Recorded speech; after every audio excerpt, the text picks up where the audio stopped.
नमस्ते दोस्तों। पिछली वीडियो में मैंने बताया था कि टेंस क्या होता है। इस वीडियो में मैं बताने जा रहा हूँ टेंस के प्रकार। टेंस 3 प्रकार के होते हैं। पहला है प्रेजेंट टेंस, दूसरा है पास्ट टेंस और तीसरा है फ्यूचर टेंस। इस वीडियो में मैं आपको सिर्फ प्रेजेंट टेंस के बारे में ही बताऊँगा। प्रेजेंट इंडेफिनिट टेंस, जिसे हम सिंपल प्रेजेंट टेंस भी कहते हैं। और इसकी पहचान होती है ता है, ती है, ते है, ताहूँ। इसमें फॉर्मूला क्या होता है प्रेजेंट टेंस का? सब्जेक्ट प्लस वर्ब की फर्स्ट फॉर्म प्लस एस और ई एस और प्लस ऑब्जेक्ट, ये इसका फॉर्मूला होता है दोस्तों। और ये ध्यान रखने वाली बात है कि आई, यू, वी, दे एंड जो प्लूरल होता है फर्स्ट फॉर्म के साथ लगता है। ये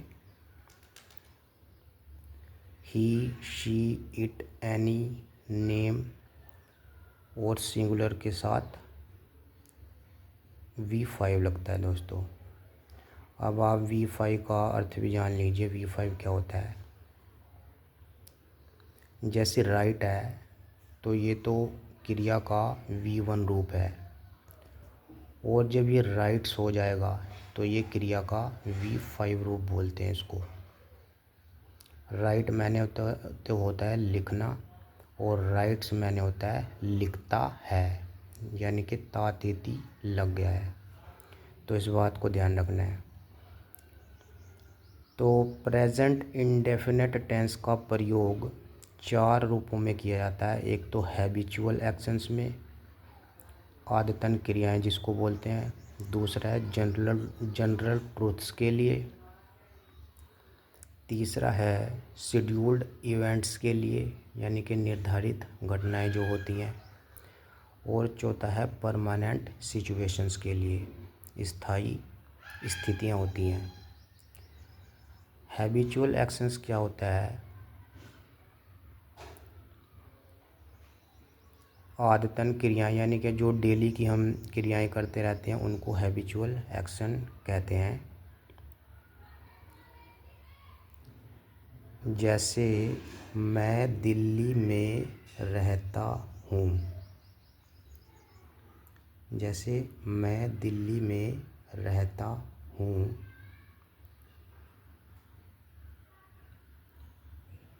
ये एक हैबिचुअल एक्शन है।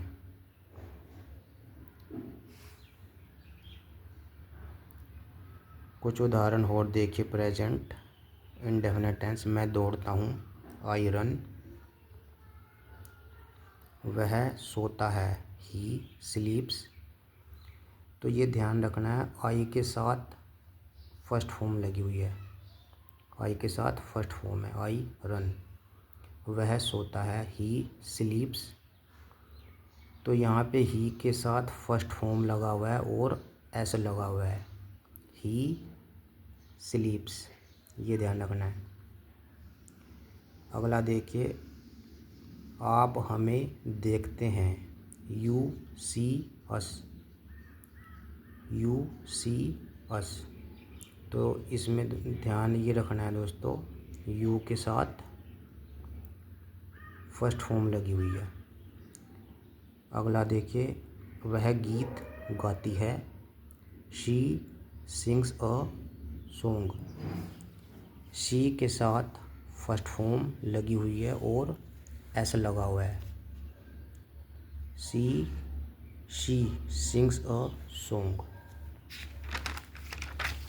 राहुल स्कूल जाता है, Rahul goes to school. Rahul और गीता स्कूल जाते हैं, Rahul and Geeta go to school. वह अपने दोस्त को धोखा देता है, ही चीट्स हिज फ्रेंड्स। तुम मुझे कभी नहीं समझते हो। You never understand me. मैं तुम्हें बहुत अच्छे से जानता हूँ। I know you very well. मैं तुम्हें अपनी जान से भी ज़्यादा प्यार करता हूँ। इसको इंग्लिश में कैसे बोलेंगे? I love you more than my own life. अगला जो है ये प्रेजेंट टेंस, ये नेगेटिव टेंस है जिसमें नहीं लगा हुआ है, उसको नेगेटिव बोलते हैं। इसका फॉर्मूला है subject do does plus not plus verb की first form plus object. I you we they and plural के साथ तो डू लगेगा। He she it any name and singular के साथ डज लगेगा। जैसे मैं टीवी नहीं देखता हूँ। I do not watch TV. Negative tense के और उदाहरण देखिए। मैं तुमसे नफ़रत नहीं करता। आई डोंट हेट यू, या इसको ऐसे बोल सकते हैं I do not hate you. वो मुझसे प्यार नहीं करती है। She does not love me. तुम मुझे जानते नहीं हो। यू डज नॉट नो मी। मेरा भाई मुझे समझता नहीं है। इसे इंग्लिश में कैसे बोलेंगे दोस्तों? देखिए यहाँ पे देखिए, ये है टेंस। मेरा भाई मुझे समझता नहीं है, इसको देखिए my brother does not understand me. ये प्रेजेंट टेंस का नेगेटिव टेंस बोलते हैं इसको, जिसमें नहीं लगा हुआ है। अगला है इंटेरोगेटिव। इंटेरोगेटिव का मतलब होता है प्रश्नवाचक। प्रश्नवाचक कैसे बनता है? Do does plus subject plus verb की फर्स्ट फॉर्म प्लस ऑब्जेक्ट। देखो इसमें क्या तुम मुझे जानते हो, तो ये क्या होगा? डू यू नो मी। ये इसका इंटेरोगेटिव हो गया प्रश्नवाचक, डू यू नो मी। क्या वो तुमसे नफ़रत करती है? Does she hate you. ये इसका इंटेरोगेटिव हो गया, यानी कि प्रश्नवाचक हो गया।